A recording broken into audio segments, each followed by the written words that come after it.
الشيطان الرجيم بسم الله الرحمن الرحيم فالصالحات قانتات حافظات للغيب بما حفظ الله صدق الله العظيم صدق الله العظيم قال النبي صلى الله عليه وسلم طلب العلم فريضة على كل مسلم او کما قال علیہ السلام۔ محترم حضرات اور حاضرین جلسہ، آج میرے لیے بڑی خوشی کی بات ہے کہ میں اس بابرکت جلسے میں عورتوں کی تعلیم و تربیت کے عنوان سے کچھ باتیں پیش کرنے کی جرات کر رہی ہوں۔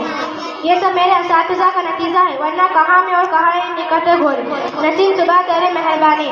محترم حضرات، آج لوگوں نے سمجھ لیا ہے کہ علم کا حاصل کرنا صرف مردوں کے ذمے ہے۔ اسی وجہ سے آج امت کی 75% خواتین اسلامی تعلیمات سے دور ہیں، حالانکہ غلط ہے۔ علم کا سیکھنا جتنا مردوں کو ضروری ہے اتنا ہی عورتوں کو بھی ضروری ہے، کیونکہ دونوں کے لیے اللہ تعالیٰ کے احکامات پر عمل کرنا فرض ہے۔ لیکن افسوس کی بات ہے کہ آج کی خواتین ناچ گانے، سنیما اور محفلوں میں خوب دھوم دھام سے جاتی ہیں، اور یہ کھلی ہوئی بربادی ہے۔ جب ہم غور کر کے دیکھتے ہیں تو پتہ چلتا ہے صرف اور صرف تعلیم و تربیت کی کمی ہے۔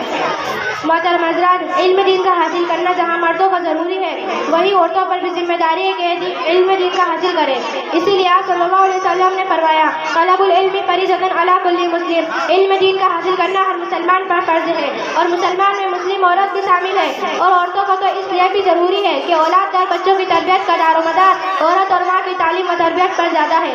جب ماں علم کے زیور سے مزین ہوگی تو بچہ اس کی تربیت سے ایک مثالی مسلمان بن سکتا ہے، حافظ قرآن بن سکتا ہے، خادم اسلام بن سکتا ہے، دین و شریعت کا حامی و مددگار بن سکتا ہے۔ چنانچہ دیکھیں، جب نیک و صالحہ ماں نے اپنے بچوں کی تربیت کی تو بڑے بڑے ائمہ مثلا امام ابو خلیفہ پیدا ہوئے، امام مالک پیدا ہوئے، امام شافعی پیدا ہوئے، امام احمد بن حنبل استقامت جیسے پسند پیدا ہوئے، امام بخاری جیسے عظیم انسان انہی ماؤں کی تعلیم و تربیت سے اس مقام پر پہنچے ہیں جن کی زندگی اللہ کے احکام اور نبی کی شریعت پر قائم و دائم رہ کر گزری ہے۔ عورتوں کی تعلیم و تربیت بہت ضروری ہے۔ روایتوں میں ہے کہ آپ صلی اللہ علیہ وسلم کے زمانے میں صحابہ کے ساتھ صحابیات کی تعلیم کی بھی باقاعدہ انتظام تھا۔ دین کی اہمیت۔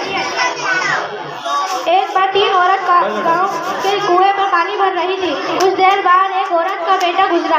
اس نے کہا، یہ دیکھو، یہ میرا بیٹا ہے، انگلش میڈیم میں پڑھتا ہے۔ بیٹا ماں کو دیکھ کر گزر گیا اور کچھ نہ کہا۔ کچھ دیر بعد دوسری عورت کا بیٹا گزرا۔ اس کی ماں نے کہا، یہ دیکھو، یہ میرا بیٹا ہے، SSC میں پڑھتا ہے۔ اس کا بیٹا بھی اس کو دیکھ کر گزر گیا اور کچھ نہ کہا۔ کچھ دیر بعد تیسری عورت کا بیٹا گزرا۔